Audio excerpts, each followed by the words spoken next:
Appreciate it, Katie. I got to be upset with Katie for putting me after Coach Ryan. That's tough. But Chad Savage, super excited to be here at USC. Just a place with so much tradition. You look up, you walk up the stairs every single day. You see 11 national championships, 8 Heisman Trophy winners. You don't find that anywhere else across the country. Super excited to be under Coach Riley's leadership and just be surrounded by great people. But first off, I want to thank Coach Norvell and his wife Kim for the opportunity they gave me the last 3 years to be at Colorado State. All right, let's start with Keely. Hi, Coach Keely, your team reporter here at USC. We've heard about your ability to recruit the SoCal area. How would you describe your strategy when it comes to recruiting and the relationships you build? I mean, it's a cliche saying, everyone says it, but double down on relationships, do your due diligence, but you got to give people the time of day, because it doesn't matter if it's a small inner city school, it doesn't matter if it's a Trinity League school. You got to give people the time of day, you got to reply to their texts, and you got to be honest with their evaluations, because you never know. A lot of these kids might have 4 stars, 5 stars, but some of the best players might be under-recruited kids. And so you just got to do your due diligence with the recruiting process, and you got to give everybody the time of day. Your reputation in Southern California among the high school coaches is about as high as I've probably encountered in quite some time, at least with a coach from USC.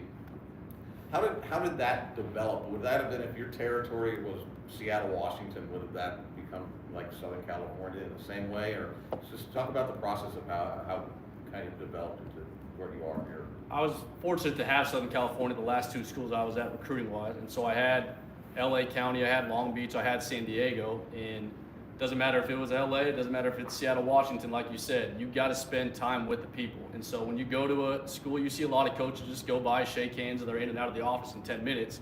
You got to go spend time with the coaches and have conversations with them, ask them questions too. And it's got to be a two-way street. And I think if you just invest the time, people are going to appreciate that. And that's what I try to take pride in. Do you think being at Colorado State, maybe where there's a bigger pool of fish that you're recruiting, do you think that benefited you? Without a doubt. You definitely got to do, I think, more homework when you're at Colorado State. You got to try to turn over every single rock, and sometimes you will find that diamond in the rough. And having that experience the last few years, I'm definitely grateful for that, because we did find some diamonds in the rough.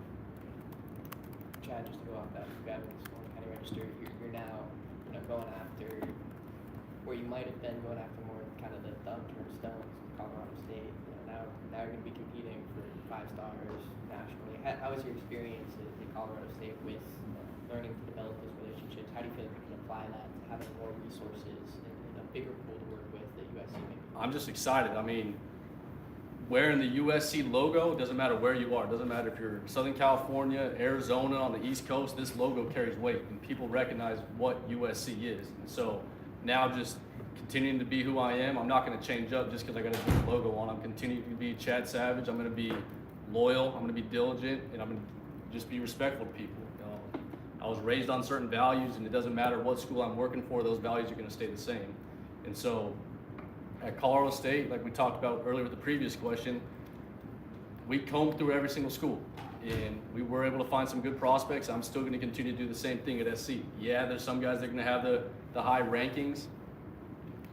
Great, but you might find a guy in the diamond in the rough in the inner city league, and if he's the best player, we're going to sign him. Just a quick reminder to the media, we have lots of new coaches learning all of your names and faces, name and outlet. That'd be great. Hey Chad, I'm turning from House Athletic.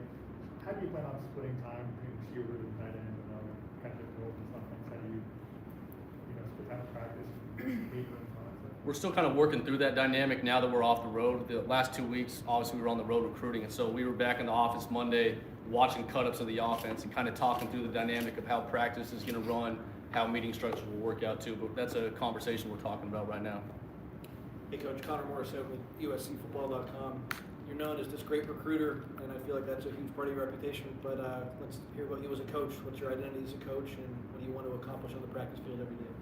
Raised on number 1, team growth, number 2, individual growth. So it's all about the team. I'm going to be here to help these guys achieve their personal goals while most importantly working on the team goals, because you could be a 1,000-yard receiver, but if you go 0-12, does it really matter? No.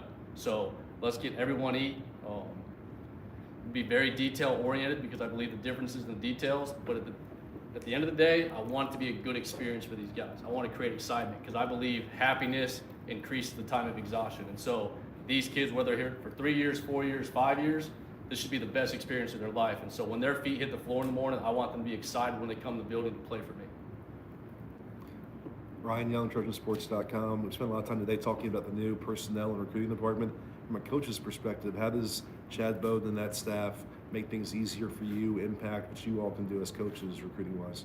I think as many hands as you can have in the fight, it's going to just help you as a team. And so to have a certain structure, a certain vision that Chad has, we're just super excited as coaches. He laid out the plan on Monday, and now he articulates that vision. Now we got to execute it.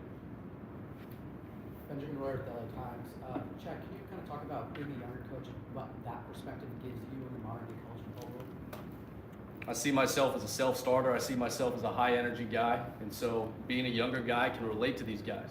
I know what music they're listening to. Some of these inside jokes they might be making walking down the hallways, I might have heard it once or twice, but just being able to relate these guys to a personal level and being consistent with my energy and attitude every single day.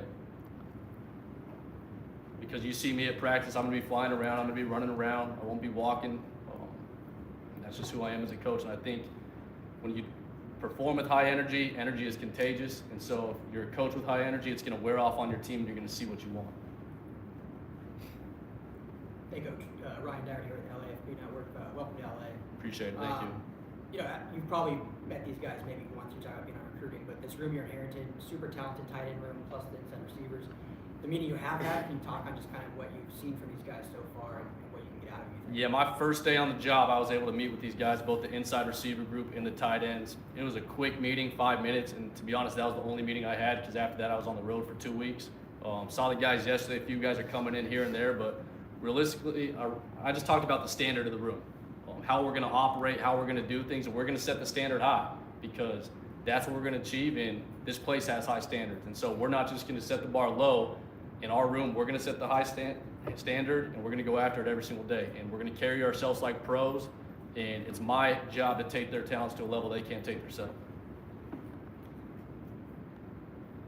I guess, man. As far as the receivers are concerned, you know, you've been coaching that position for a while, so you know what you've been looking for. Do you have to look for anything significantly different here at USC than you did at Colorado State? Playmaking ability. It doesn't matter where you're at. What kind of player is he with the ball in his hands? What kind of player is he when the ball's not in his hands? Is he a willing blocker? Does he have the attitude and demeanor to roll up his sleeves and get his hands dirty and be physical on the perimeter? But when the ball's coming his way, is he a versatile athlete? Can he run through the catch? All that stuff's the same. It just, this guy might be a little bit faster. He might be a little more fluid in the routes. And now we can recruit on a national level too. Chad, what relationship have you developed with Lincoln so far, and how do you feel like, you know, he kind of trusted you again as a younger coach, Colorado State, to step into this kind of role at USC? For sure, and I think trust is built over time. It's not just going to be built overnight. And so how he sees me operate day to day as a coach and a staff member, he's going to respect me. And obviously I got so much respect for what he's done just as a head coach, one of the best offensive minds in the game, but just how he carries himself. He's a leader, and so many people respect him, and he's creative. And so I'm just been so excited. I'm fortunate for this opportunity, and every day I wake up, I couldn't be more excited to come in this building. Any more hands? Okay. Thank you, Coach. Appreciate it. Thank you, guys. Thank you. Thanks, Coach.